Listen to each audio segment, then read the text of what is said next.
Y de inmediato pasamos al orden de los asuntos para el día de hoy, que está súper interesante. Ayer en la tarde, en mi cuenta de X, ahora lo que era Twitter, resalto otra orden fatula del secretario de de Recursos Naturales y Ambientales, Waldemar Quiles, ya confirmado en su posición. Y va a tener que enmendar la misma, les adelanto desde ya. Y tuve oportunidad ayer de revisar todos los documentos que pudieran tener que ver con esta orden, dándole el beneficio de la duda al funcionario. ¿Y a qué me refiero? Ayer, con mucho bombo y platillo, se anuncia de que hay una orden administrativa por parte del secretario para multar por el ruido innecesario y excesivo, whatever that means, y voy para allá ya mismo, que pudiera haber en reservas protegidas bajo la jurisdicción de el Departamento de Recursos Naturales y Ambientales a través de los vigilantes. Y hasta ahí todo parece estar bien. Pero, cuando uno va a la orden emitida hace ya 4 días, ayer hacía 3 días, una orden de 3 páginas, sumamente escueta, con un ordenamiento, ¿verdad? Una orden para multas de hasta $25,000 por este ruido excesivo. Uno dice, pues, ok, déjame ver qué hay ahí, en caso de que me toque un cliente o alguien me llame para que lo oriente. Pues mire, esto ya pasó. Este perro ya mordió al municipio de San Juan cuando implementaron el Código de Orden Público hace 1 año y medio, hace 2 años ya casi. ¿Por qué? Porque al igual, y esto es la mejor comparativa, es el asunto de los tintes de los cristales de los vehículos de motor, donde tiene que haber una medida, tiene que haber un aparato, el oficial que intervenga, que ciertamente tiene la facultad, la autoridad en ley para hacerlo, porque la ley y los reglamentos le facultan a ello, y no estoy contendiendo, no estoy cuestionando esa autoridad hasta ahora. Tiene que cumplir con unos parámetros que no pueden ser arbitrarios. ¿Y a qué me refiero con ser arbitrario? Si a mí me gusta la salsa, porque estoy aquí en la emisora nacional de la salsa, Z93, y no me gusta el reggaetón, pues yo, vigilante, le voy a dar multa a todos los que pongan reggaetón y a los que pongan salsa no. ¿Verdad que no les suena? ¿Verdad que sería injusto? Pues tienes que haber unos parámetros contenidos en esa orden administrativa. No, Eddie, pero es que para eso hay una ley de ruidos y también hay un reglamento que tiene que ver con esto. Hay una ley de política ambiental y una ley de ruidos, particularmente de contaminación por ruido. Pues ¿saben qué? La fui a ver también. Y ninguno de los 3 documentos pudieran conciliarse entre sí porque dicen cosas distintas. Yo no sé quién esté asesorando al secretario. Pero secretario, bótelo hoy mismo. Bótelo o bótela.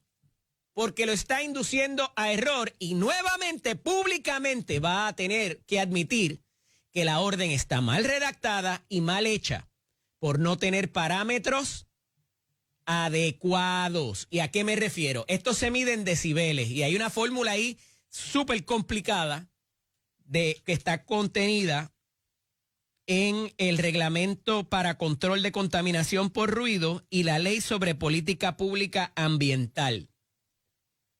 Están vigentes y hay que mirarlas dentro de la orden administrativa, con la ley y con el reglamento. Hay un desfase brutal entre las 3. No va a haber vigilantes para poder llevar a cabo esas intervenciones. No hay vigilantes suficientes. No solamente eso. Cuando empiecen a poner las multas, porque las van a dar de cortesía, creo que el primer mes, según dijera el secretario, los van a llevar al tribunal y les van a ganar cada vez que emitan una multa. Porque la multa tiene que decir, mire, yo utilicé el aparato marca Xñema 4325 y eso me midió unos decibeles de X número. Y por eso le estoy dando la multa, porque usted estaba en exceso de eso. A falta de ese tipo de medida, utilizando un aparato que no puede ser al arbitrio del agente interventor ni de quien presente quizás la queja. Y eso fue lo que pasó con el Código de Orden Público, que originalmente lo que decía es que quien iba a intervenir mediante una queja tenía que ir al sitio donde estaba ese quejoso y ahí entonces tomar la medida o determinar a ojo por ciento o a oído por ciento si en efecto había una violación por ruido. Y eso fue al tribunal y el juez lo consideró una violación al debido proceso de ley y a la igual protección de las leyes por haber lagunas y deficiencias en la regulación gubernamental que promueve la intervención para con este tipo de violación. Y tuvieron razón y van a tener razón si no enmiendan la orden administrativa del flamante secretario, que nuevamente tiene unos problemas muy preocupantes en su contenido y en sus 3 escuetas páginas que presenta el secretario. Le estoy dando la recomendación de gratis, secretario. Mientras más pronto lo haga, mejor va a quedar. Pero esto tal cual está, no se sostiene, va a coger palos en los tribunales innecesariamente y nuevamente va a quedar como que usted no sabe lo que está haciendo. Porque de nuevo, mire, vaya al Código de Orden Público de San Juan y cópiese lo que dice allí. O vaya a la ley que tiene que ver y a la regulación, al reglamento que tiene que ver con los tintes de los carros de los vehículos. Y cópiese eso y póngalo en la ley, o póngalo en el reglamento, o póngalo en la orden administrativa, en cualquiera de las 3, para que se concilien y cuando vayan al tribunal a multar a algún ser humano por el ruido excesivo e innecesario, que es lo que dicta la orden. Y les puse el extracto en mi cuenta de X, Eddie López Serrano, licenciado Eddie, LSDO Eddie, si lo quieren buscar. ¿Y qué dice ese extracto en una de sus disposiciones? Les leo y les cito. En el caso de boceteo provenientes de embarcaciones, algo que no contempla la ley ni el reglamento, solo la orden administrativa. Ese es uno de los desfases en las disposiciones legales. Las multas administrativas emitidas se adjudicarán al registro de la embarcación donde se estén originando los ruidos innecesarios y excesivos. Lo que para usted es un ruido excesivo e innecesario, no necesariamente lo va a hacer para su vecino, o para el otro que está al lado, o para su familiar, o cualquier otra persona. Son parámetros arbitrarios. Tiene que haber una medida exacta y en exceso de eso, entonces te multo y proporcionalmente sea la violación, pues más alta va a ser la música. Ante la ausencia de eso, secretario, la orden es fatula, inconsecuente y nuevamente tendrá que enmendarla como pasó con la de los asuntos de La Parguera. Encabulle, vuelve y tire, secretario. Otro asunto que también ayer, por voz de la gobernadora y no del secretario de Asuntos Públicos, la gobernadora habla acerca de la aprobación de los estándares, de la extensión de los estándares de quema de carbón para la planta de AES en el sur de Puerto Rico. Y les he hablado de esto por semanas ya, porque hubo una expresión de esa compañía, que es una multinacional con presencia en diversos países, diciendo varias cosas que son importantes, porque se anuncia su salida en el 2027 y que su modelo de negocios, lo dijeron ellos mismos, no es conciliable con continuar quemando carbón, ni tampoco hacer inversión alguna de ellos para conversión a gas natural. Y la gobernadora ayer dijo dos cosas: que va a firmar la ley, porque es un proyecto de administración, nada más faltaría, ¿verdad? Que aprueba la legislatura, tanto Cámara como Senado, pero que ve con buenos ojos el convertir la planta de carbón a gas natural. ¿Quién le va a vender el gas natural a esa planta si se convierte? Pero eso es el problema de mañana. Si es que llega a ocurrir eso, porque eso cuesta, y AES ya ha dicho que no va a invertir ni un peso de su dinero en conversión alguna, y que el modelo de quema de carbón no le es rentable, no es una buena alternativa, un buen modelo de negocio, y por eso se van. Y les he dicho consistentemente que pudiera ser que tengan a otro operador para esa planta de carbón, porque si no, ¿para qué legislaron extender los estándares hasta el 2032? Si la planta como quiera, ese operador se va y contemplamos cambiar la gas natural, ¿para qué había que legislar? ¿Cuál era la premura de aprobar ese proyecto si no se va a quemar más carbón y se va a cambiar a gas? Así que hay unas cuantas cosas que explicar. Ahorita hablaremos con el secretario interino del Partido No Progresista, porque esto tiene impacto político también, porque es una de las promesas de la gobernadora, uno de los 4 pilares de la campaña primarista y de la elección general de la gobernadora Jennifer González.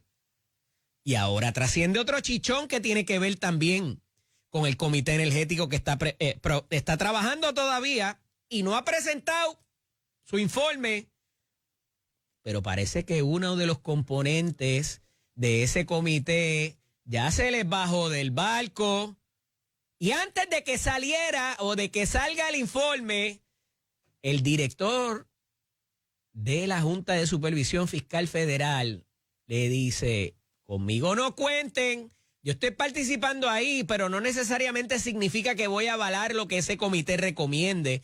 ¿Por qué? ¿Por qué Robert Mujica dice eso? ¿Por qué ahora? ¿Qué está decidiendo ese comité? ¿O qué ha decidido en los últimos días quizás que provoque que el director ejecutivo de la Junta de Supervisión Fiscal tenga que hacer esta expresión? Si todavía no se han presentado las recomendaciones finales, ¿qué pudiera haber ahí en discusión con respecto a la quiebra y al repago de la deuda de la Autoridad de Energía Eléctrica, con lo cual el director de la Junta de Supervisión Fiscal pudiera tomar excepción? Recuerden que recientemente hubo una controversia de si se había consultado a la Fortaleza para presentar el plan de ajuste de la deuda. Y la gobernadora reclamaba de que si bien los operadores privados le habían provisto información a la Junta para llegar a sus números y al ofrecimiento para satisfacer a los bonistas, no se había consultado con Fortaleza. Esto pudiera ser en respuesta a eso que dijo la gobernadora y el director de la Junta de Supervisión Fiscal, decir: yo estoy ahí, pero no necesariamente avalo y recomiendo. En estos días hemos tenido al SAR de la Energía y al director de la Autoridad para las Alianzas Público-Privadas estableciendo que es necesario y una cuestión de tiempo el que Genera haga lo que se comprometió a hacer para reparar unidades existentes, y que él entiende que eso pudiera darse antes de mayo. Y les decía ayer y recalco, si el ingeniero Josué Colón, que conoce muy bien el sistema, tanto la generación como el de distribución ¿verdad? De transmisión y distribución, ha dicho que esto es viable, que se puede hacer y que existen los recursos, es porque se puede hacer. Y ahí tendrá que Genera ponerse las pilas para reparar las unidades de Aguirre y la de San Juan 1, que las identifica inclusive el ingeniero Josué Colón, y no tengo por qué dudar de lo que dice por el expertise que le reconozco, la pericia en el sistema que le reconozco.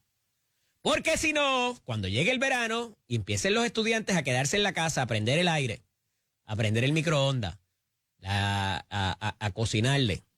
Y todo eso que coge un repunte de demanda energética para el verano, van a empezar a colapsar los pocos megavatios que tenemos disponibles. Y con la salida en el 2027 de AES, que son casi 500 megavatios de los 3.000 que necesitamos, pues nuevamente pudiéramos estar a la espera de apagones. Y ya eso, ¿verdad? Se toma como por bueno de que eso va a pasar. Lamentablemente, con todos los recursos que tenemos, con los billones de dólares federales que tenemos para reconstruir nuestras plantas. Claro, la realidad es que en 2, 3 años no va a dar. La última que se hizo, lo dijo ayer Josué Colón, aquí a pregunta del compañero Lenín, Rafael Lenín López, en el 1995, con una administración del Partido Nuevo Progresista, una de las plantas se hizo en 5 años, la otra tomó 7 años. En un momento donde no teníamos una junta de supervisión fiscal y teníamos otras cosas que pudieran agilizar, otros asuntos que pudieran agilizar la situación de los permisos. Así que por ahí va esa política energética que, como digo, es uno de los pilares primaristas de la gobernadora, de la campaña primarista y de la campaña para la elección general, y veremos a ver cómo lo manejan. Mire, ayer les destacaba que se le pone rostro a las personas que le imputaban o que se imputaba de que el secretario de Salud designado les había mal manejado un fondo para crear un plan médico en el Colegio de Médicos y Cirujanos. Y el doctor Víctor Ramos, en una expresión ayer por escrito, dice que eso fue culpa de María y de los huracanes, que no se llevó a final término la inversión. Y que en todo caso, si no fue los huracanes que frustraron esa iniciativa, fue su sucesor, Carlos Díaz Vélez, que no hizo lo que tenía que hacer, llevando los papeles al comisionado de seguros y qué sé yo, no sé cuánta otra cosa. La realidad es que en un momento dado, estas personas que por fin se le ponen nombre y apellido en un artículo ayer del diario Noticel, entablaron reclamación contra el doctor Víctor Ramos, porque invirtieron cerca de 1.4 millones de dólares y no pasó nada. El dinero se supone que estuviera en una cuenta particular donde no tomara intereses, y parece que ya el dinero no está ahí. Y que por las expresiones inclusive de Víctor Ramos ayer, dice, mira, habían unas necesidades después de los huracanes para dar unos servicios y qué sé yo, y parece que el dinero se utilizó para eso y no para la creación del fondo, del plan que se contemplaba para competir con otras aseguradoras. Ese asunto está ahí.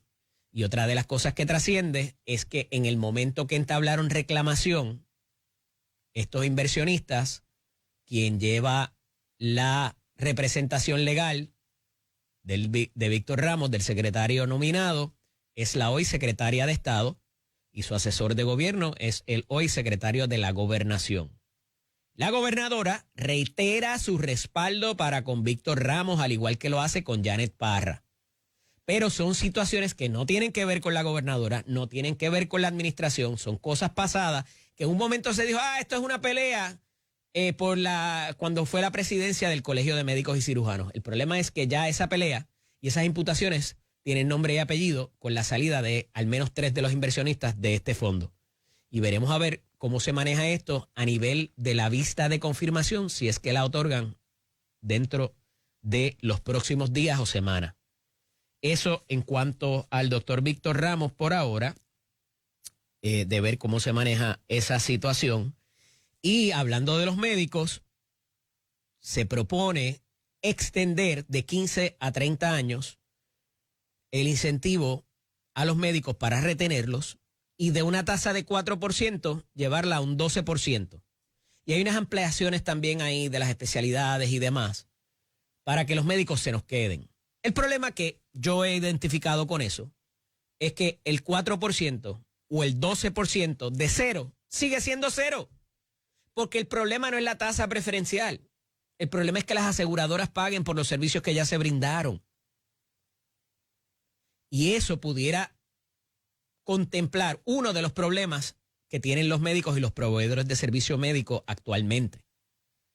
Y a esos efectos, esto obviamente tiene un efecto, un impacto en los recaudos al fisco, que saben que la Junta de Supervisión Fiscal va a tener algo que decir a futuro, porque en tanto y en cuanto tú bajes esa tasa de 32% como el resto nosotros pagamos para esos profesionales a un 12% o a un 4% como lo es ahora, el dinero, ¿verdad? El dinero que recibe el gobierno es menos. Y en el momento de que eso se legisló, habían unos estudios de cuánto iba a ser aproximadamente, no se puede saber al chavo, de cuánta gente pudiera adscribirse a eso. Que hay una gente que no estaba en la isla y vinieron por eso y regresaron por eso. Oiga, es dinero que no teníamos. No es dinero que dejamos de recibir, es dinero que no teníamos y que ahora va a tener el 4% de lo que antes era cero. ¿Cuánto eso ha traído? Sería una cifra interesante y un estudio interesante de tener en manos del legislador que está contemplando estos cambios.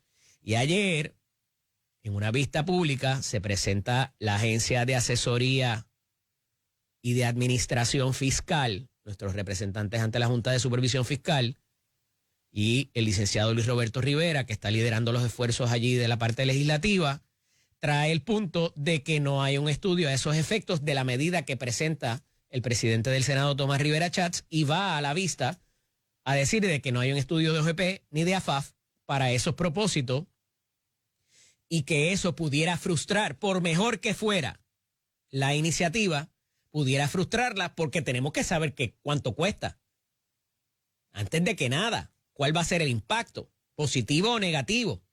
Para presentarlo ante la Junta y tener el aval, porque unas por otras, y la Junta de Supervisión Fiscal recientemente inclusive ha destacado el asunto de la pérdida de médicos y de la necesidad de especialistas, particularmente en días recientes, que me estuvo muy particular, y lo dije aquí en este micrófono y en esta cámara, que hablaran de iniciativas que tienen que ver con servicio a la comunidad cuando ellos están mirando dólares y centavos.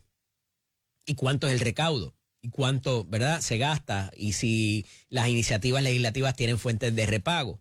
Y que me estaba muy raro de que se metieran en este asunto que era más de naturaleza social que la económica, como nos tienen acostumbrados a hacerlo.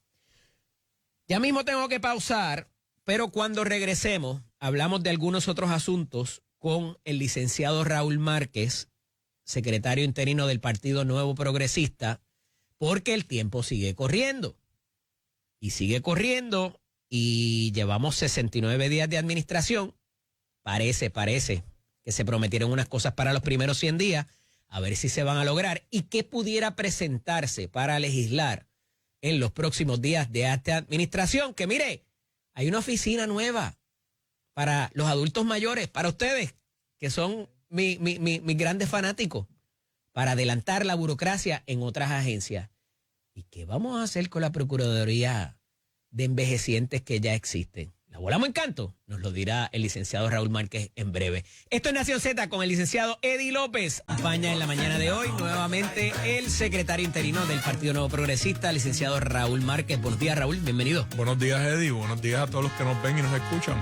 Mira, tengo que decirte que ayer cuando escuché el reportaje y la entrevista que hizo la compañera Yolanda Vélez Arcelay y el equipo de Rayos X aquí en Telemundo, extraordinaria, a la exgobernadora Wanda Vázquez, y obviamente pensé en ti porque tú fuiste su secretario de Estado, ¿verdad? Y toda la dificultad que representó para la economía, para lo social, para lo laboral, inclusive el cierre del gobierno allá en marzo del 2020, ¿verdad? Que fue un fin de semana y todo lo que representó para esto. Y ella se sostiene que haría lo mismo si tuviera la oportunidad y ocurriesen las circunstancias que se dieron en ese 2020. Cuenta un poquito de eso y de esa experiencia. Fueron momentos difíciles, fue un momento complejo. Muchas órdenes administrativas, ejecutivas. Muchas órdenes administrativas, muchas órdenes no había tiempo para legislar. de las que yo firmé. Ajá.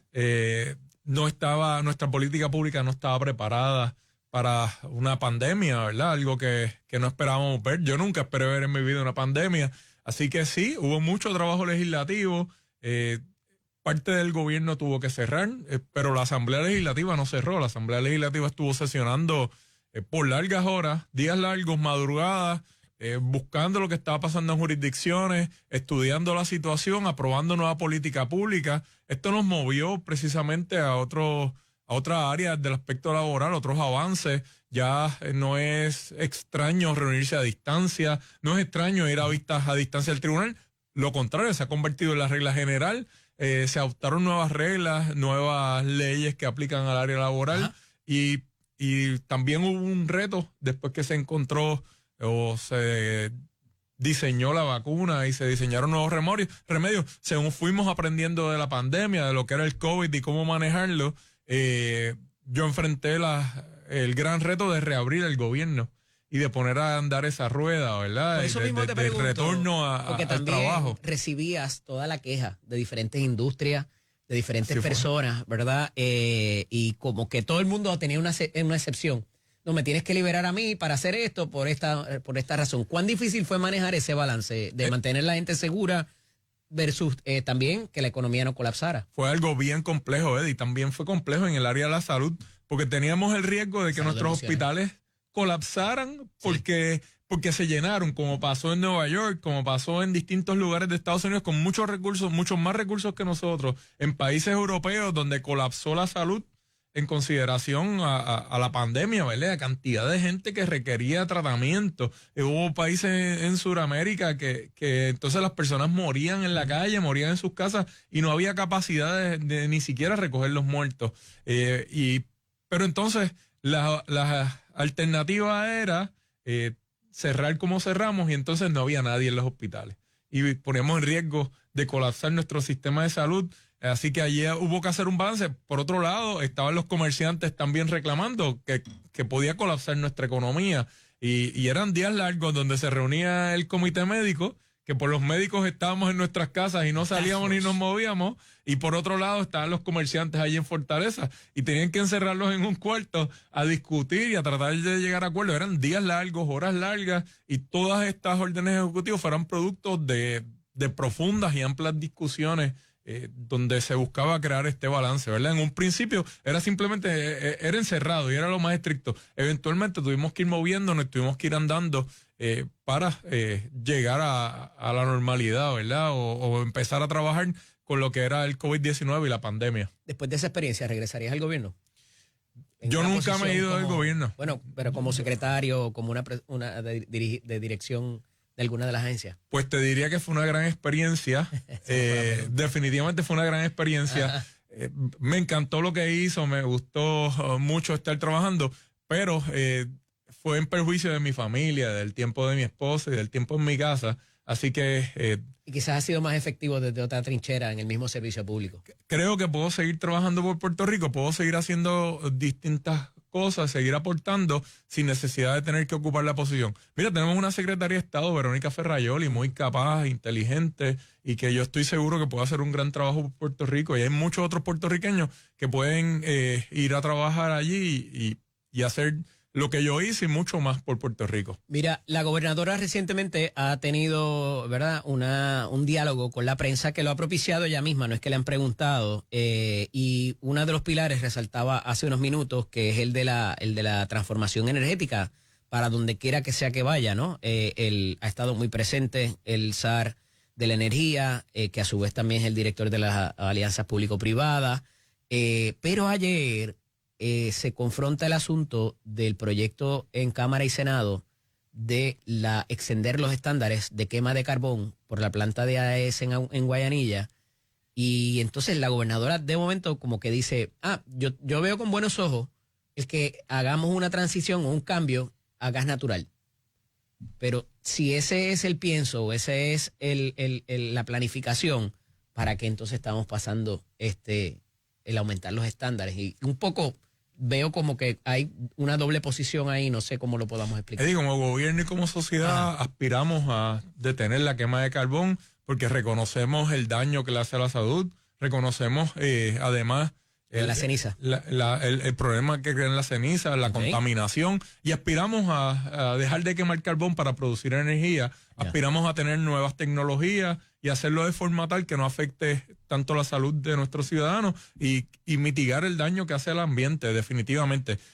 Cuesta. Sin embargo, cuesta, número uno, y número dos, requiere una planificación y requiere sustituir esa producción de energía. Claro. Porque si no la sustituimos, pues van a venir los apagones, lo que hemos discutido aquí se va a afectar nuestra calidad de vida de los que estamos en la isla, y por otro lado vamos a afectar negativamente nuestra economía, la manufactura, los pequeños, medianos comerciantes que están en la isla. Así que el traer este cambio va a requerir planificación. Aspirábamos a que fuera en el 2027, sin embargo, no se nos dieron los proyectos ni se dieron las medidas necesarias para que en el 2027 finalmente pudiéramos dejar de quemar carbón. Se requiere la extensión de 5 años. Porque antes de que la gobernadora hiciera estas manifestaciones ayer, ya la compañía que corre esa planta, que es una multinacional, había dicho que este modelo de quema de carbón no es viable y que ellos van a estar hasta 2027 y que se van. Y se le había ofrecido, ¿verdad?, desde que se presentó esta alternativa de extender los estándares, que continuaran y se le iba a proveer el marco legal para esto. Pero habían dicho que con todo y eso no era un modelo de negocios viable. Y que en caso de cambiar a gas natural, que también se les abordó con esa situación, ellos no iban a poner ni un peso de lo que esto costaría, que tendría que hacerse de otra manera para hacer ese cambio, esa transformación. Entonces, esto deja en el aire de que quizás no vaya a ser AES, por lo que ellos mismos han dicho, es que hay quizás un operador alterno del cual no conocemos todavía y que por eso entonces se aprueba la legislación y se impulsa la legislación antes que cualquier otra cosa. Y eso es especulativo, lo que es cierto, lo que es un fact. Es que ellos se van al 2027. Lo que es un fact es que sin esa planta de energía, Puerto Rico no tiene la generación suficiente para mantenerse encendido. Por otro lado, Eddie, apagar una planta como esta no es apagar el switch de la pared, ¿verdad? Conlleva un proceso. Por eso es que desde hoy es necesario que se extienda por estos 5 años, ¿verdad? De lo contrario, empieza el proceso de hacer shutdown. Bueno, será con ellos. No van a ser ellos. Será con ellos o con cualquier otro operador que venga a Puerto Rico para producir la energía que necesitamos, que no se afecten la calidad de vida de los puertorriqueños y que no se afecte nuestro comercio, nuestra industria, la manufactura, nuestros pequeños y medianos comerciantes. ¿Qué le pasó a Robert Mujica que dice, yo no estoy allí, pero no necesariamente estoy de acuerdo con las recomendaciones que vaya a ofrecer el Comité de Energía? Porque todavía no han salido el informe final, que yo sepa, ¿verdad? Ni siquiera uno previo. No ha salido el informe del comité. ¿Qué le pasa? Pero a mí me parece que es una forma de Robert Mujica de salvaguardar su responsabilidad, ¿verdad? De no consentir de antemano. Recuerda que él es el director ejecutivo de la Junta de Supervisión Fiscal. Él no es miembro de la Junta. Él trabaja para los miembros de la Junta. Las decisiones no residen en Robert Mujica. Las decisiones residen en los miembros de la Junta. Y un poco él está advirtiendo, no vayan, no sobreextenderse o no extralimitarse en lo que es su autoridad. Pues le responde a los miembros de la Junta. El jefe es el presidente de la Junta. ¿A qué obedece esta manifestación de él? ¿Por qué ahora? Y si tiene que ver con la quiebra y el repago de la deuda de energía eléctrica, a tu juicio. Eddie, no, yo pienso que está relacionado con su función, con su autoridad y el no extralimitarse en lo que es su autoridad o su función. ¿Se está discutiendo algo con lo cual él no esté de acuerdo, quizás? Es probable, pero yo creo que más que nada es porque él sabe que él le responde a una junta y que la decisión final no es de él, sino de los miembros de la junta. Él está allí para llevar la información y orientar a los que son los miembros de la junta, que son quienes deciden al final. Raúl, tengo que pausar, pero cuando regresemos quiero hablar también de la defensa del primer caballero y la reiteración de la gobernadora también en el apoyo a Víctor Ramos como secretario de Salud. Ahora cuando regresemos de la pausa, aquí en Nación Z con el licenciado Eddie López, acompaña el secretario interino del Partido Nuevo Progresista, el amigo y licenciado Raúl Márquez. Raúl, te decía antes de irnos que otra de las expresiones que hizo la gobernadora ayer fue una defensa al rol del primer caballero. hay gente atacando lo que él hace. ¿A qué obedece esta expresión de la gobernadora ayer? ¿Verdad? Porque tiene mucho. Yo no sabía que estaba bajo ataque o que de alguna manera se estaba cuestionando su rol. ¿Es eso sí? Eddie, las expresiones de la gobernadora no se dieron en el vacío. Ajá. Ella respondió en una conferencia de prensa sobre otro tema. ¿Quién lo está atacando? Como la gobernadora no rehúye a las preguntas de la prensa. Hay otros políticos que cuando hacen conferencias de prensa, si no es una pregunta del tema, el relacionista público no lo permite. En el caso de la gobernadora, tú has podido ver que ella escucha y responde todas las preguntas que tengan todos los periodistas. Y en esa conferencia de prensa en el Departamento de la Familia, una periodista la cuestionó sobre el rol del primer caballero, el doctor Jovín Vargas, en reuniones oficiales, en actividades oficiales o en viajes oficiales de la gobernadora. Y ella cándidamente, ¿quién le preguntó por eso? no tener que ocultar sin tener nada que ocultar, le respondió. ¿Quién le preguntó sobre eso? Una de las periodistas que estaba presente en la conferencia de prensa. Obedeció a preguntas de una Claro, periodista. claro, porque de lo contrario la gobernadora no tendría otra razón ¿Por qué para el gasto para quizás discutir. de mover al primer caballero? Más bien era un cuestionamiento de su presencia en reuniones oficiales o en actividades oficiales de forma constante. Ya. Y él comparece a las reuniones que entienda y a las actividades que él y la gobernadora entiendan que debe estar presente. Es su rol. No me sorprende la pregunta, no me sorprende el cuestionamiento, porque históricamente hemos tenido críticas a los roles de las primeras damas y a la presencia o ausencia de porque tienen las actividades. Sus programas, ¿verdad? Y sus iniciativas, algunas de educación, otras de adultos mayores, otras de escolaridad. Y José Jovín Vargas es doctor porque tiene un grado en medicina, es un medicine doctor. Él ostenta un salario como tal, como... Las primeras damas, el primer caballero no tienen salario. Participan de las actividades gubernamentales y asisten, en este caso a la gobernadora, como parte de un rol como esposo de la gobernadora, ¿verdad?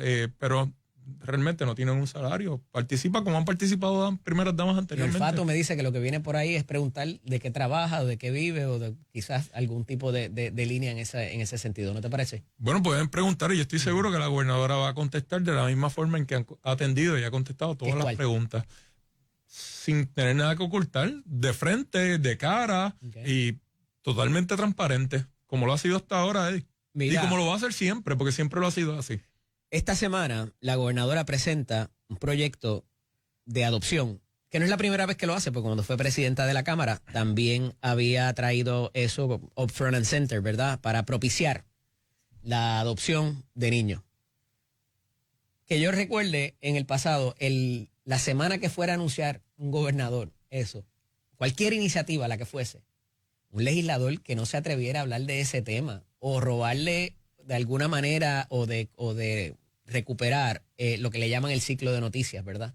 Y en este caso se da una iniciativa del representante Jorge Navarro Suárez, que estará con nosotros ahorita, para limitar el asunto de la adopción en parejas del mismo sexo y proveerle inmunidad a las agencias que rechacen a parejas del mismo sexo que quieran adoptar. Esto parecería ser una excepción a la masificación que quiere la gobernadora.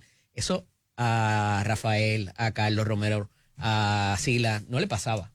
Eddie, hubiese habido una consecuencia. Ya están los casos del Tribunal Supremo, están los casos del Tribunal Supremo y está la ley que establece ya, ¿verdad? Las parejas del mismo sexo pueden adoptar aquí en Puerto Rico, al igual que las parejas heterosexuales. Ya el Tribunal Supremo de los Estados Unidos se expresó claramente. La agencia de adopción es un brazo del Estado para esos propósitos. Y el Tribunal Supremo se expresó claramente en cuanto a cuáles son los derechos de las parejas homosexuales. Hacer Georgie no tiene... Bueno, me parece un poco que podría ser una enmienda al proyecto de libertad religiosa, ¿verdad? En limitadamente al aspecto de que los empleados públicos que se nieguen a brindar ese servicio, pues de cierta manera tienen una inmunidad en donde no tienen o no responderían en daños o en una reclamación de parte de esa pareja. Pero parecería ir contrario a lo que está empujando la gobernadora. Pero me parece que no debería o no puede tener la extensión por la expresión del Tribunal Supremo de los Estados Unidos de prohibirle a las parejas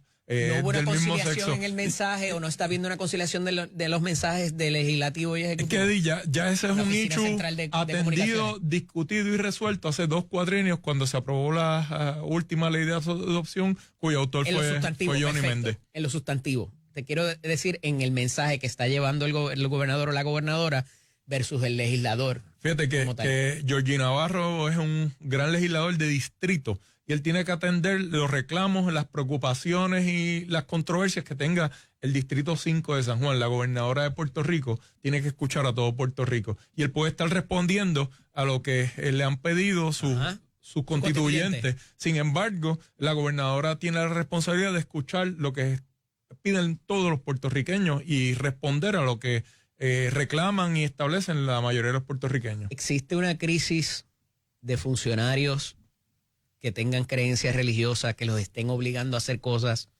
ya sea en las agencias de adopción o en las agencias públicas, que haya que legislar sobre esto, Raúl? Yo creo que en este momento no, Eddie. No hemos escuchado de una avalancha de casos, de reclamaciones civiles, de querellas. De que me están obligando a atender gente que yo no Por lo menos yo no lo he escuchado. Debe existir alguna.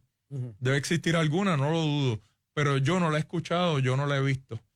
¿Verdad? Así que, por mi conocimiento personal, en este momento es que la contestación es que no existe tal crisis. No debería ser entonces una prioridad de esto trabajarlo con tanta premura, ni lo de libertad religiosa, ni lo de la terminación de embarazos, ni lo de entonces darle inmunidad a las agencias de adopción, ¿o sí? Mira, Eddie, es una buena forma de prever cualquier situación y de mitigar un efecto futuro en situaciones que puedan surgir, ¿verdad? Y es mejor tener el derecho claro, saber dónde están nuestras limitaciones en derecho y a lo que nos atenemos.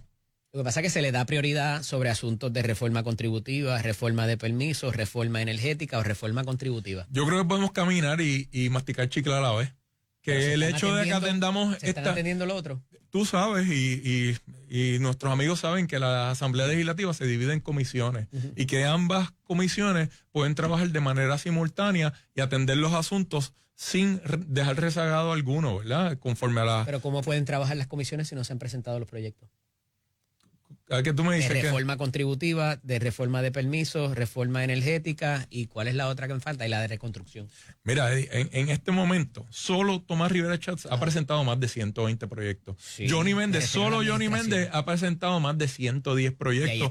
Y eso es sin hablar de los proyectos que ha presentado la delegación. Te recuerdo que la plataforma del Partido Nuevo Progresista, a diferencia de las plataformas de los demás partidos, es una plataforma del partido, no de una persona. No es de Johnny Méndez, no es de Jennifer González, no es de Tomás Rivera Chatz, es de todo el partido. Con eso lo que te quiero decir es que todos nuestros legisladores presentan legislación conforme a la plataforma, porque así se obligan ante la Asamblea General del programa de gobierno. ¿Cuánto del programa de gobierno está plasmado ya en legislación? Hay más de 300 proyectos en la Cámara, más de 300 medidas en el Senado, que te aseguro que son consistentes y que plasman lo que es el programa de gobierno del Partido Nuevo Progresista y lo que se comprometieron todos nuestros funcionarios electos en una Asamblea General y están cumpliendo con su trabajo. En el Capitolio, en la Asamblea Legislativa, es legislar y es dictar política pública. El de Jennifer González es administrar.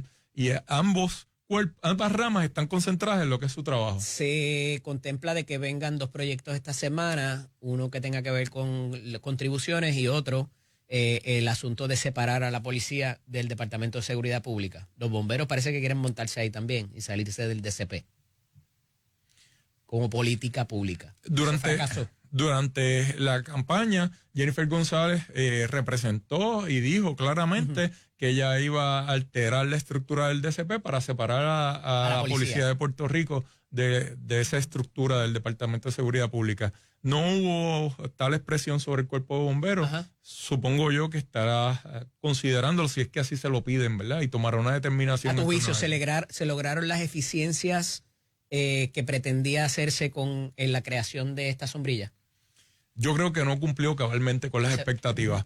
Sí cumple con una función de darle cierta estructura administrativa a oficinas que carecían, o entidades gubernamentales que carecían de esa estructura tan sofisticada, ¿verdad? Como la tiene el DCP.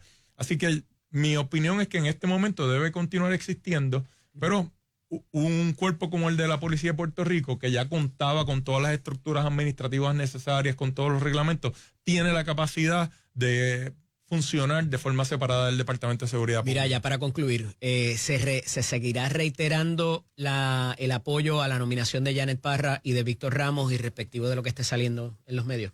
Bueno, la gobernadora los nombró, porque creen en ellos, porque los apoya, porque confía en ellos. Y si ella confía en ellos y cree en ellos, yo confío en ellos. Los conocí personalmente durante el proceso electoral y creo que son profesionales de gran capacidad que tienen mucho que aportar a la isla, al gobierno de Puerto Rico. Yo en este momento no he escuchado algo que los descalifique del puesto al que la gobernadora los ha nombrado. ¿Que haya preocupaciones de los senadores a esos efectos? Los senadores las están atendiendo, están haciendo vistas públicas, se están reuniendo y están discutiendo. Y como te mencioné anteriormente... ¿Por qué no le han hecho la vista pública a Víctor Ramos?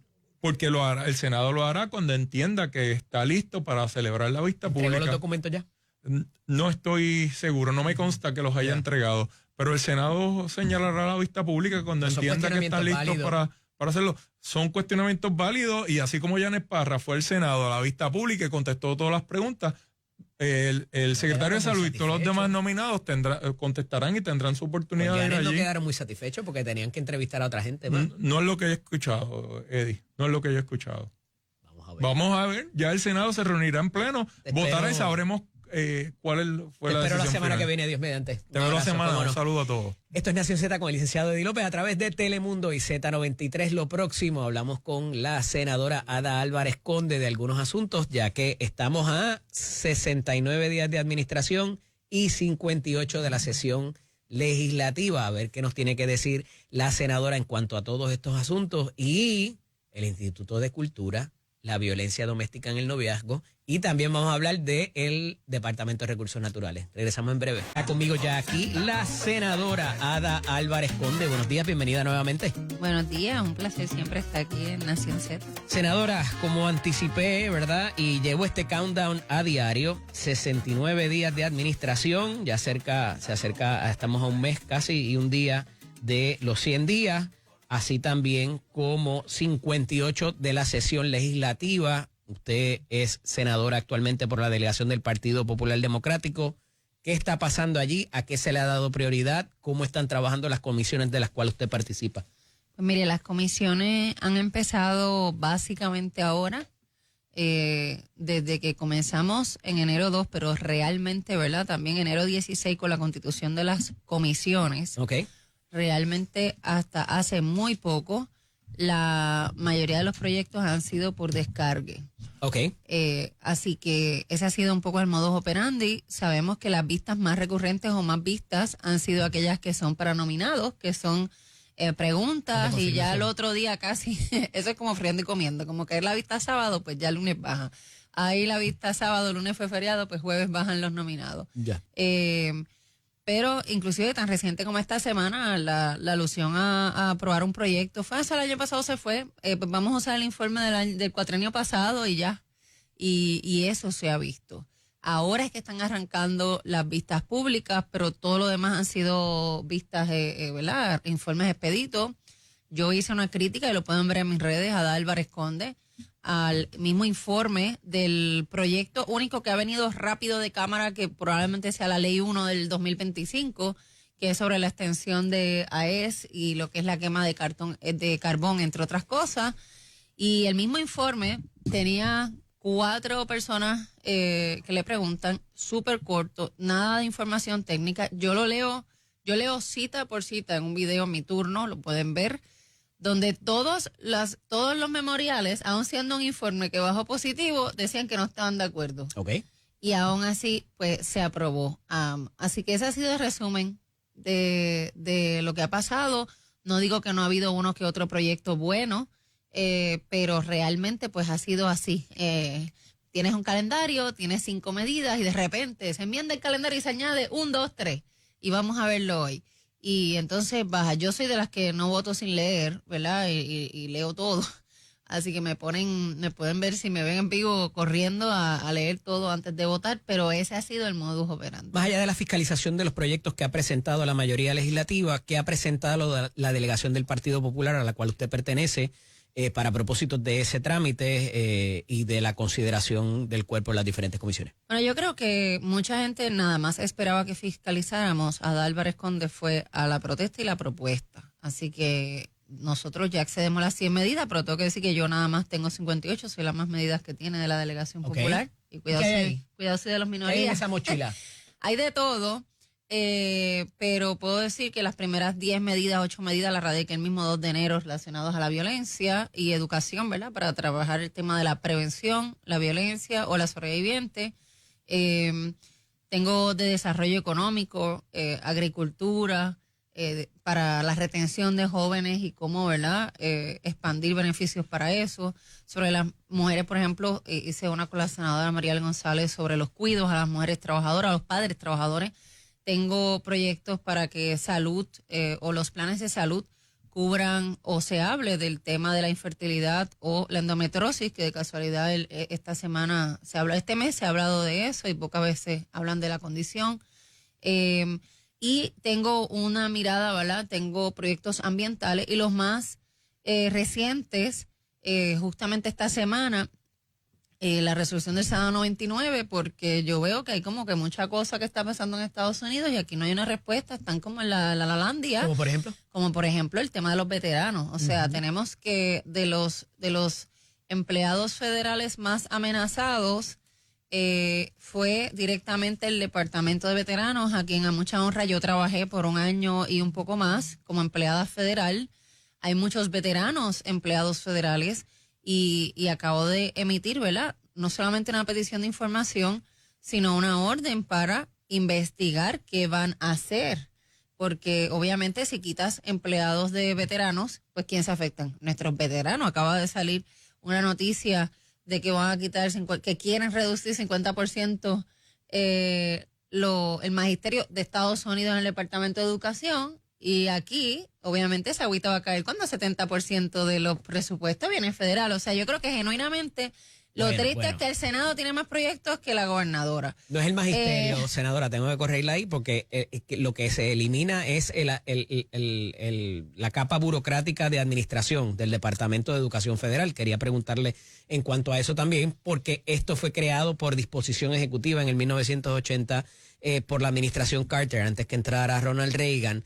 Y lo que ha habido es deficiencia sistemática, ¿verdad? A través de los años, desde la creación del Departamento de Educación, para bien o para mal, pero eso pudiera mínimamente retrasar ciertamente las cantidades de dinero que recibimos. Sí, yo creo que es que volvemos. El primer día radicó, para hablar del Senado, radicó Tomás Rivera Chatz 100 medidas. Ajá. Este servidor tiene más de 55, casi 60 medidas, ¿verdad? Esperando a que salgan en trámite, la pueden ver hoy. Pero de administración nada más hemos tenido menos de 10 proyectos y el primero que va por ahí es para extender el tema de la energía renovable, la quema de carbón y tirar la línea hasta el 2050. Está fuerte. Si hubiese sido yo mínimo, hubiese dicho, bueno, yo tengo un cuatrenio, pues déjame ponerle 2 añitos más por eso de la transición de gobierno que sea para resolver. Y con todo eso, ¿verdad? No estoy de acuerdo con el proyecto, pero no me tiro una línea de 2050 para que la gente que ni siquiera va a estar viva allí las consecuencias de salud, senadora, ambiente. aquí con eso le está rezando al coro de la iglesia, porque yo llevo esa voz hace semanas, porque hay unas manifestaciones de la compañía que actualmente hace esa tecnología, que es una multinacional, que dicen que no están dispuestos a continuar, no es un modelo de negocio viable para ellos. Entonces, es que tienen a alguien más ya en el pipeline y no lo han dicho. Y entonces ayer la gobernadora nos confunde más diciendo que implementarían la quema de gas natural. Y entonces, ¿quién va a pagar por eso? Yo pienso, va a ser AES, porque ya lo dijeron también. Volvemos. Todo el mundo, si hubo una cosa en la que todo el mundo estuvo de acuerdo en campaña, y mira que criticaron al Partido Popular, que siempre hablaba del contrato de Luma, pues todo el mundo al final terminó tirando la Luma cuando sabían que ese era el punto de lanza de lo que la gente estaba harto, ¿verdad? Así con la J y la R arrastradas, porque venían para un contrato de 15 años que realmente ni ha empezado y que ya lleva 7 aumentos. Entonces, y más apagones. Imagínate tú levantarte a decir, espérate, yo no sé ustedes, pero esta semana yo sentí el calentón.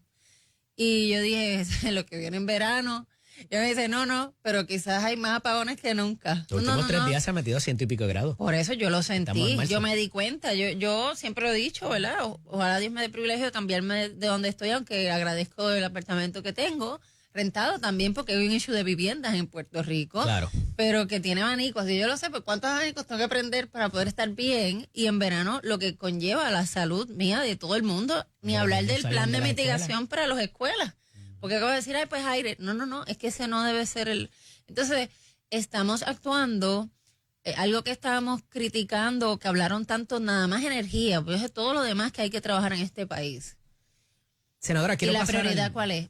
Sí. O la manera de mitigarlo, ¿cuál es? Por eso empecé por el asunto de las prioridades legislativas, que cómo las visibiliza, ¿no? Pero más allá de eso, y un poco para cerrar este tema y pasar al de recursos naturales con esta última orden de lo del boceteo, usted dice que cuando usted llegó el 2 de enero a la posición o el 13 que comienza la Asamblea Legislativa, la juramentación y demás, ya usted traía unas medidas escritas. El 2 ya radiqué medidas, así Se es. esperaba quizás Eso. que la gobernadora hiciera lo mismo Claro. mínimamente en estas 4 pilares que ella ha presentado, que es la reconstrucción, reforma contributiva, reforma de permiso y reforma energética. Definitivamente, yo creo que en temas energéticos ha estado lento, lo más que he escuchado es que se van a reunir, ¿verdad? Pero yo hubiese esperado que si estaba 8 años comisionada residente, pues hubiese un trabajo adelantada.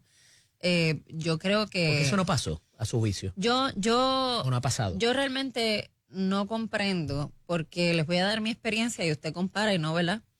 Yo gano en noviembre 5. Trabajo para ganar.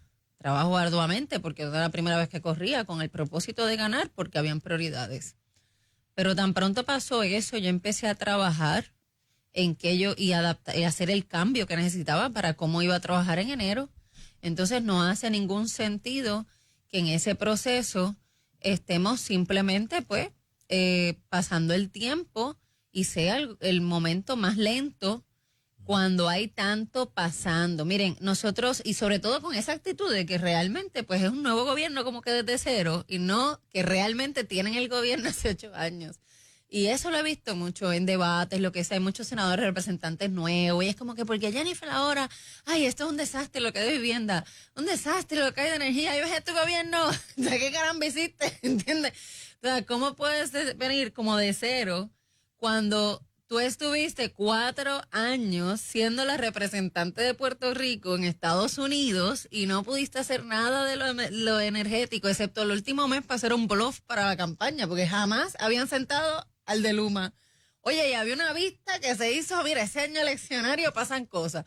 Pues tú me perdonas, pero fue una estrategia de campaña y yo estoy segura, y me pico la vez como llamada Álvarez, que hay aquí intereses, porque no es casualidad que tenían 10 millones para hacer campaña y hay gente aquí o de Estados Unidos, porque estamos muy doblegaditos a lo que diga Trump, para atender el gas, para atender todas estas cosas energéticas que se chave Puerto Rico, porque es al mejor postor. Y a mí lo que me molesta no son los estadistas, el que defienda eso, a mí lo que me molesta son los arrodillados vendepatria que hacen lo que sea para que por un asunto de ideal o de partido vendan a Puerto Rico. ¿Cómo es posible que una representante de Estados Unidos esté diciendo que traigamos la manufactura a Puerto Rico y digan, no estoy de acuerdo, o le votó en contra, porque eso no es compatible con la estadidad, cuando tenemos que abrir el mercado de que todo el mundo está cerrando, México, Canadá, lo que sea?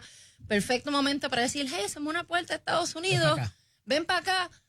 No, porque es que sí, tiene que ser territorio, tiene que ser el Estado Libre Asociado el que da ese mecanismo, el que dio el mecanismo del dinero para que llegara, que no usaron, y es como que no, como no es compatible, aunque ponme Puerto Rico, pues déjame no estar de acuerdo. Habría que darle herramientas contributivas. Volvemos. Yo lo que no veo es el plan. Y déjeme decirle, me preocupa más que viniendo Jennifer González de Washington. Aquí yo no veo una urgencia con lo que pasa en Estados Unidos. Senadora, me mencionó ahorita que la gobernadora, entonces comisionada residente, hablaba de que se requería un cambio de la administración Pierluisi a lo que ella quería conseguir. ¿Cuánto ha cambiado en 69 días desde que tomó juramento la gobernadora Jennifer González, las agencias, el sistema de administración pública en el país? Bueno, lo único que ha cambiado es los nombres de secretarios, básicamente. Y cuidado, porque sabemos que hay unos que están ahí, que son, ¿verdad?, que hemos visto antes, lo que sea. ¿Es justo pedir resultados en 69 días? Bueno, no necesariamente los resultados, pero el plan de acción sí. Y yo creo que los cimientos, los proyectos, el trabajo, o sea, volvemos. Yo creo que ha habido como que demasiado largo esa transición y lo que están es limpiando quizás la casa de los pierluisistas que queden por ahí para generar lealtades, para generar, porque es lo que hay. Tú estás buscando que los que fueron de antes, como tuvieron malos resultados, porque ganaste diciendo que no daban resultados, pues los sacas para que tengas gente leal a ti. O sea, no es casualidad que el que fue director de campaña, Francisco Domenech, Dios mío, perdón, ¿cómo se llama? Ángel Cintrón. Ángel Cintrón, perdóname, Ángel. Ángel Cintrón, sean los que estén entrevistando a los jefes de agencia. ¿Tú sabías eso? El del DRNA, en la vista total, la comisión total, yo le entrevisté. Se la pregunta.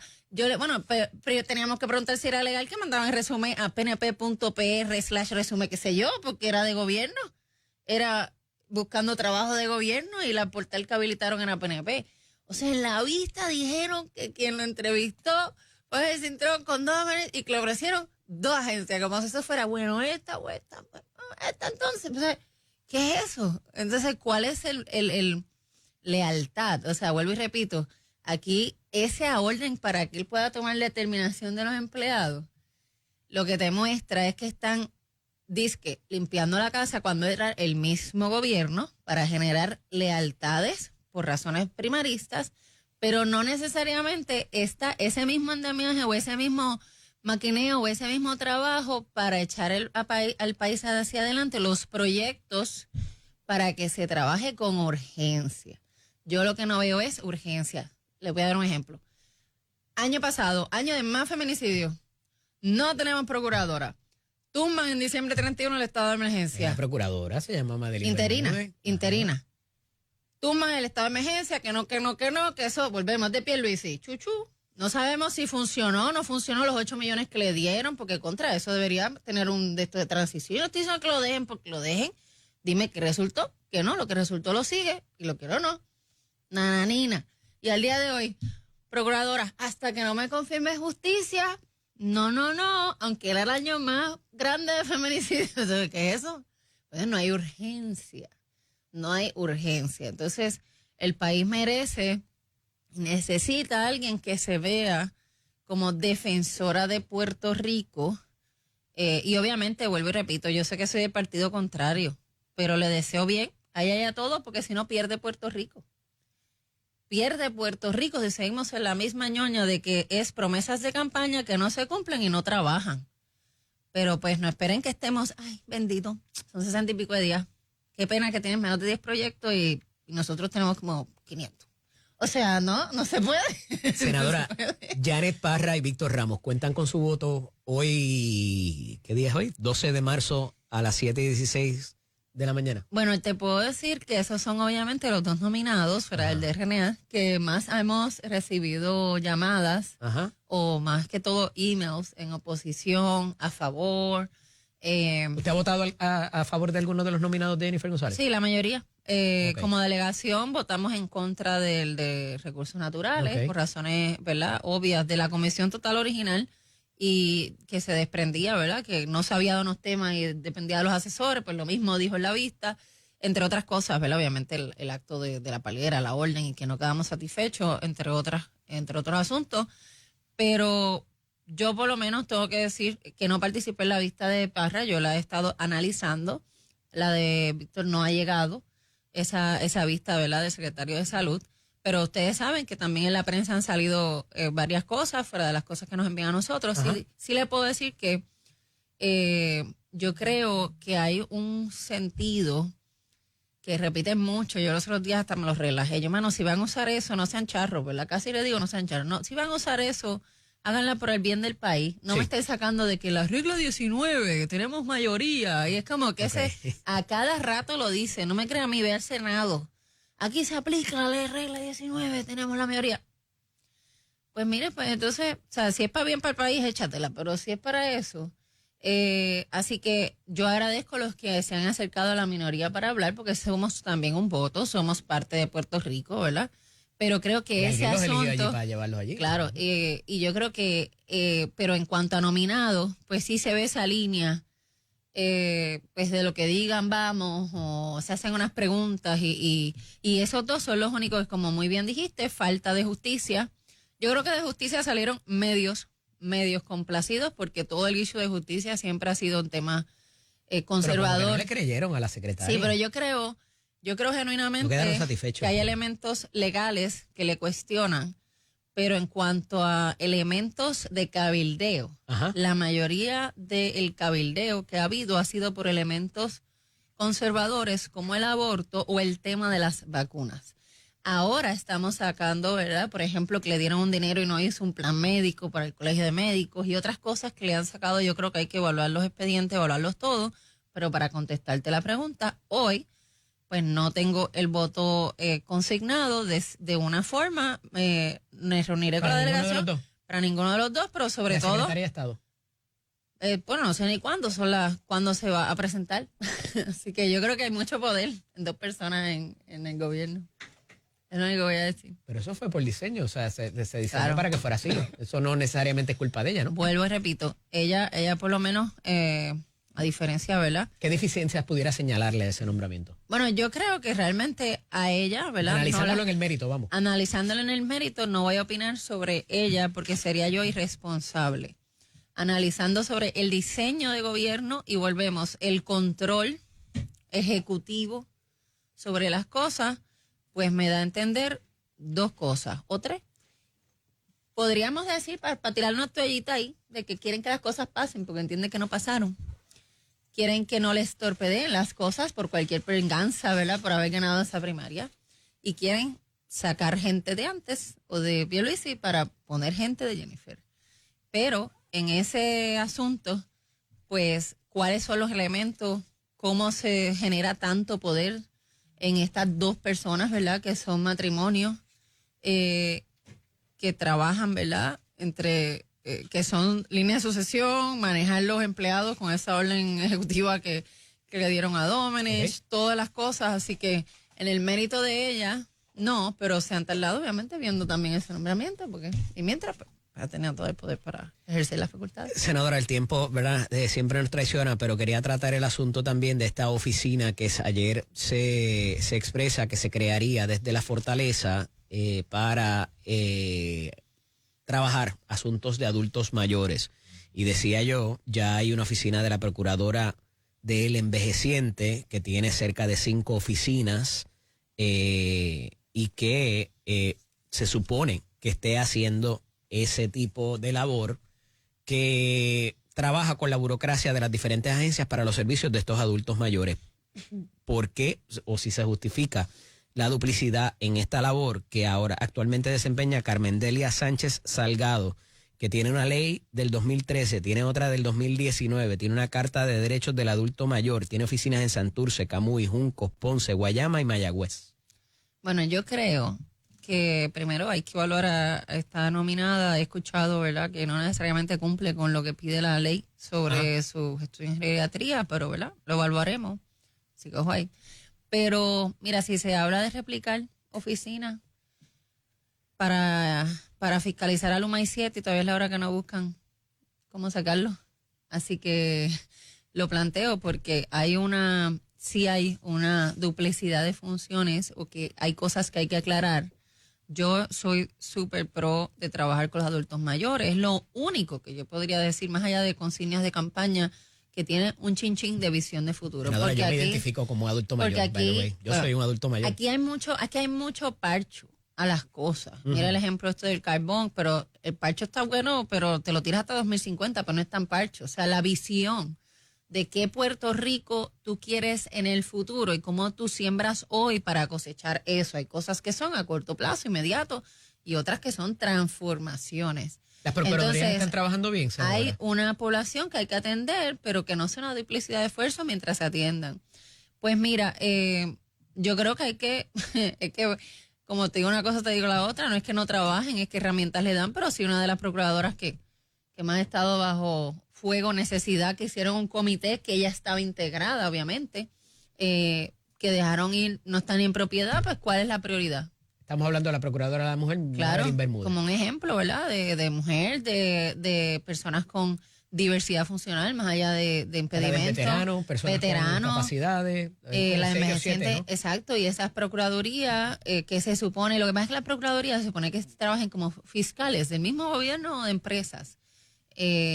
Y qué herramientas le damos para fiscalizar, aún fueran nominados por el gobierno, ¿verdad? Por eso las procuradurías mayormente son más términos que 4, porque su labor trasciende. Así que no es que no estén funcionando, es que son más urgentes que nunca. Se ha contemplado inclusive fusionarlas en una sola, ¿verdad? Como una de las, porque cada una tiene sus recursos humanos, su oficina legal, su oficina de finanzas, administración, todo lo demás, y obviamente representa una inversión que hacemos en cada una de ellas. ¿Está el rendimiento de cuentas y el retorno de inversión en cada una de ellas? Bueno, yo creo que necesitamos más trabajo de esas procuradurías porque todas las procuradoras que existen están bajo ataque. Ahora tenemos que ver las poblaciones que tienen esas procuradurías, pero sabemos que ahora mismo la sombrilla del DCP ha sido altamente criticada. ¿Cómo serían otras sombrillas? ¿Cómo serían otras sombrillas y que no pase que lo hagamos y después estamos, espérate, pero no, necesito, eso hay que evaluarlo. Senadora, agradecido que haya estado con nosotros. No recorte por lo más finito y pues esas son poblaciones que hay que atender. Agradecido que haya estado con nosotros estos minutos. La volvemos a llamar para seguir comentando de todos estos asuntos, a ver cómo avanza la sesión legislativa, la erradicación de proyectos, no solamente de la mayoría, sino de las delegaciones de minoría también. Gracias, siempre hablen. ¿Cómo no? Amigos, cuando regresemos hablamos con Jorge Navarro Suárez, debe estar con nosotros ya por ahí, para hablar de algunos asuntitos, como eso que le van a cambiar el nombre de Felisa Rincón de Gautier a la carretera 199 para ponerle el de Carlos Romero Barceló. Georgie es el único problemático en la Casa de las Leyes y también le frustró la alternativa de la adopción a la gobernadora. Regresamos en breve y comentamos sobre eso. Esto es Nación Z con el licenciado Eddie López. Aquí vive la política y hoy llegó, está aquí con nosotros por fin el representante Jorge Navarro y Suárez. Buenos días, representante, bienvenido. Buenos días a ti, un saludo a todos los televidentes y radioescuchas que nos están viendo aquí. ¿Por qué Jorge Navarro Suárez es un tipo problemático y Eliezer Molina es víctima cuando se ven envueltos en conflicto? Era la doble vara.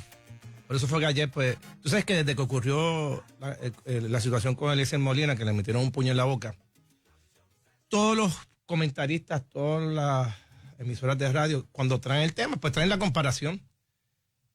Y ayer pues tuve que hablar y decir lo que sentía. Cuando es un estadista, sale en primera plana, ahí en primera plana, hay que pedirle la renuncia a la Comisión de Ética. Cuando es Eliezer Molina, lo ves acá, mira, en la última página, en el cintillo, acá abajo, mira aquí, en lo último, bendito, mira, ahí le perturbaron la paz, bendito. Pero cuando es Georgie, un estadista, hay que crucificarlo, hay que eliminarlo, hay que buscar la forma de pisotearlo hasta lo último. En los incidentes que Jorge Navarro Suárez se ha visto envuelto, ¿usted los ha buscado, ha discutido con gente? ¿O es que simple y sencillamente la montan? Mira, yo he tenido dos o tres incidentes y yo he tenido que modificar muchas de las cosas que yo hacía, porque sigo haciendo lo que he hecho por toda mi vida, que es compartir, disfrutar con el pueblo, chinchorrear. Pero yo antes me creía que era uno más de pueblo. Ajá. Y ahora con esto, con las redes, hay gente y el político o te aman o te odian, literal. Te la montan. Alguien que está metido en palos y que confronte a una persona, cualquiera que sea, pudiera pasarnos a nosotros también desde, ¿verdad? Desde el rol de los analistas.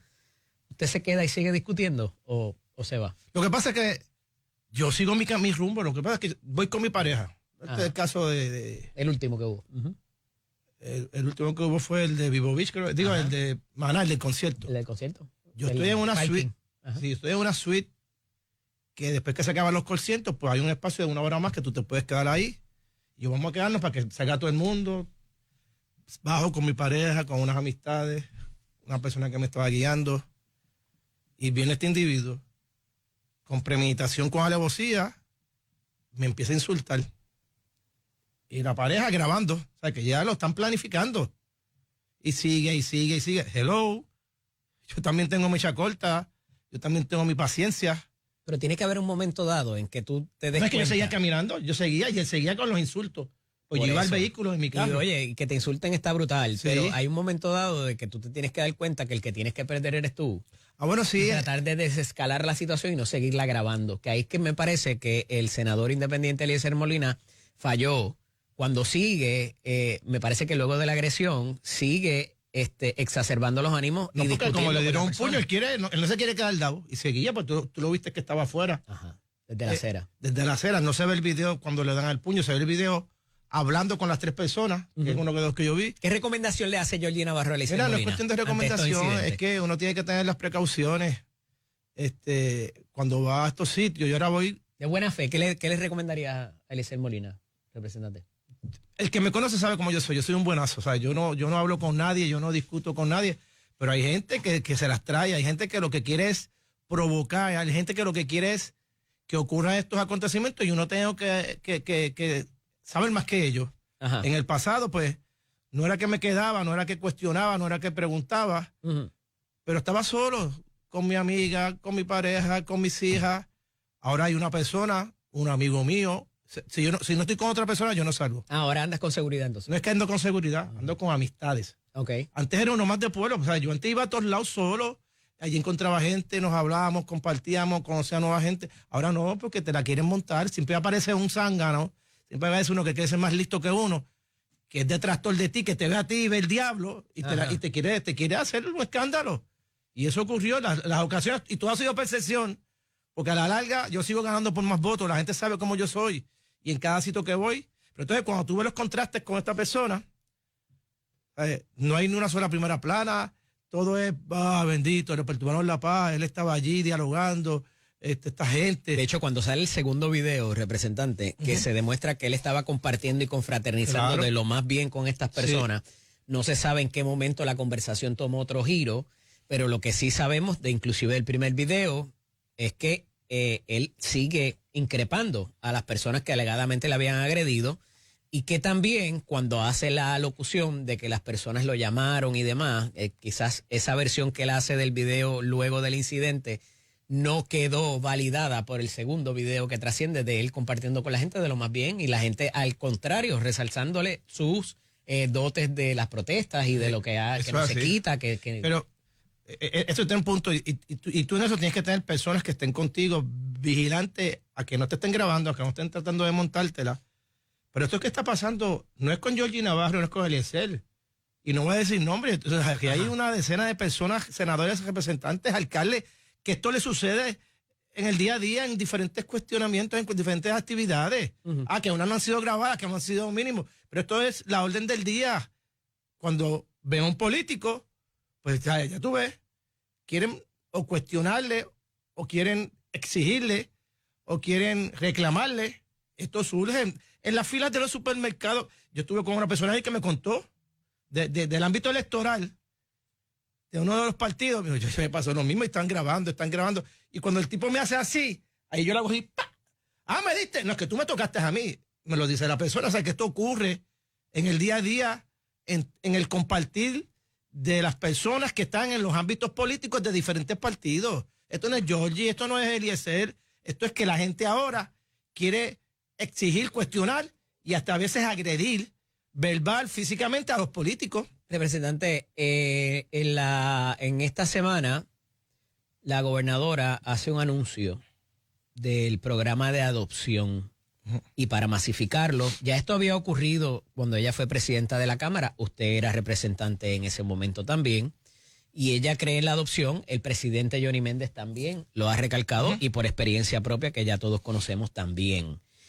Tengo que pausar, pero quiero que me explique, porque en tiempos de Rafael Hernández Colón, de Sila Calderón, de Carlos Romero Barceló, inclusive de Pedro Rosselló, ningún legislador se le hubiese ocurrido tomar una posición que parece estar en contra de lo que está anunciando la gobernadora para masificar el programa de adopción, y usted presenta una iniciativa para proveer inmunidad a agencias que rechacen a parejas que quieren adoptar. Cuando regresemos a la pausa, yo quiero que usted me explique eso, con qué se come eso, a ver si el marciano lo entiende.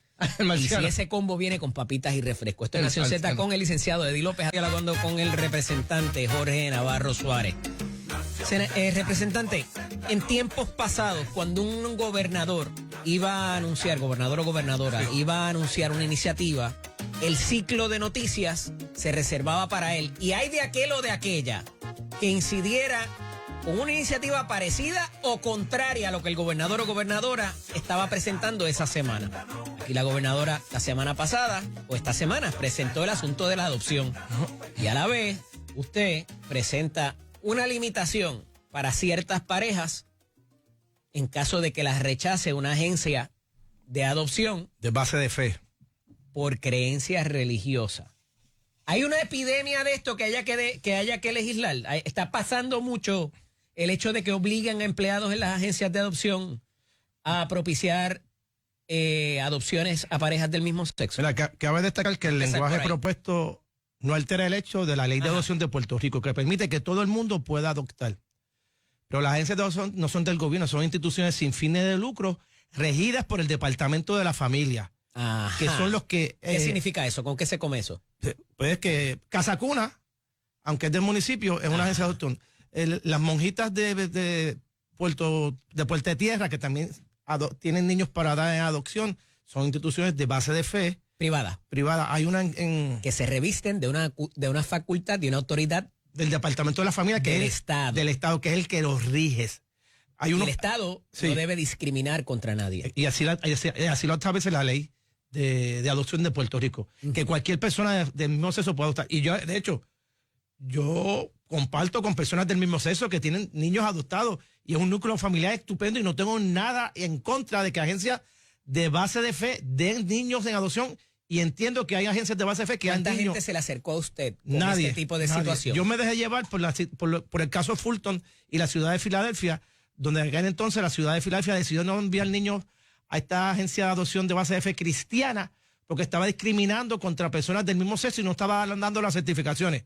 Va el caso al Tribunal Supremo y el Tribunal Supremo valida la primera enmienda, que es la libertad religiosa, que si ellos pueden negarse a dar ese niño a adopción por sus creencias en la religión. ¿Y usted le quiere dar inmunidad para que puedan rechazar a esas parejas? No, le doy inmunidad por si le dicen que no, estas parejas no pueden ir en contra de ellos legalmente. Ya hay un precedente jurídico a nivel del Supremo. Porque pone que el proyecto no se engavete. ¿Es discrimen o no es discrimen? No es discrimen, porque hay otras instituciones que no son de base de fe, que son rutinarias, como Casa Cuna, entre otras. Que vete a otro lado, pero aquí no. De hecho, y si me demandan, no tiene break. Eso es lo que establece el proyecto. ¿Hay una avalancha de casos de estos que amerite que eso sea una prioridad trabajarlo ahora mismo? Bueno, yo estoy indicando muchas situaciones como que me estoy basando en lo que estoy elevando el estado jurídico de Puerto Rico a lo que sucedió a nivel federal, como lo hice también con el proyecto de ley que prohibía que las uniones te obligaran a pagar una cuota. A nivel federal se determinó que no, y yo radiqué un proyecto para que Puerto Rico se mantuviera ese estándar federal. O sea, son iniciativas que salen del legislador. Entonces, aquí tú ves que cuando tú legislas para la base de fe, estás en contra de este grupo. Pero cuando legislas para este grupo, no estás en contra de la base de fe. Sí, cuando legislas contra... Yo aquí legislo para todo Puerto Rico, sean personas de grupos del mismo sexo o sean personas de base de fe. Pero entonces, cuando tú tiras algo que no es que estás imponiendo, es que ya el Estado jurídico a nivel federal, la primera enmienda de la Constitución de los Estados Unidos permite la libertad religiosa y que ya el Tribunal Federal pasó juicio sobre eso. Pues tú estás discriminando. Representante, ¿cuántos años usted lleva en la legislatura? Yo hoy 20 años. Más o menos, ¿cuántos proyectos ha radicado? ¿Tiene ese score? Un sinnúmero de base de fe. De hecho, radiqué uno si vamos a cualquier proyecto de los que usted ha radicado, sí. ¿Cuántas veces dice en la exposición de motivos, por considerarse de naturaleza apremiante esta necesidad, dice diferentes cosas en la exposición de motivos? Hay que verlo. No puedo, pero no me recuerdo. En la exposición de motivos, de ordinario, el legislador hace un narrativo de encuentra que hay que legislar porque esto es algo que... Pues hay que legislar porque hay unos estatutos ya federales que ya establecieron una jurisprudencia y yo, pues, como legislador, pues la quiero por aquí. Esta inmunidad, claro, a las agencias de base de fe, es pues una necesidad, es un interés apremiante. Bueno, es el estado jurídico, es el estado jurídico actual. Y yo como legislador entendí que había que hacerlo. ¿Y eso no es una excepción a lo que quiere hacer la gobernadora? No. Ni le limita la capacidad del programa de adopción, que es muy bonito. Yo le escuché en la entrevista cuando le hicieron referencia a esta medida y dijo, no, es que ya existe el caso Fulton. O sea, que sin que existiera la medida, tú no podías ir en contra de una... ¿Están diciendo que su medida es innecesaria entonces? No. Es que ella entiende y valida la jurisprudencia federal que ya le dio y le otorgó a estas instituciones de fe, que puede decir, no, perdona. Mis creencias son que es papá y mamá. Y yo como institución de monjita no puedo darle un niño a personas de...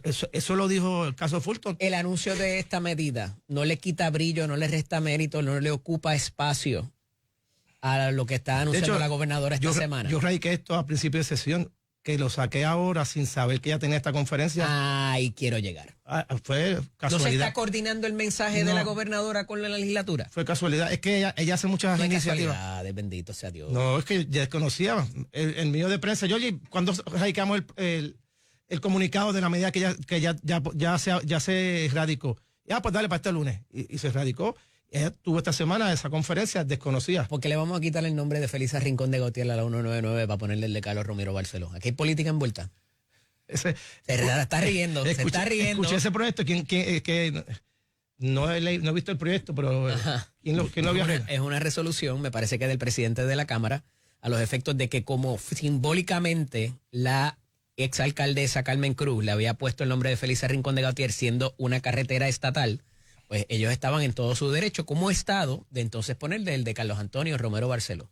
Pues yo creo que eso es tu distrito. Eso pasa corre San Juan, directamente por mi distrito. El mismo medio. Pues avalaría esa medida. Sí. Sí.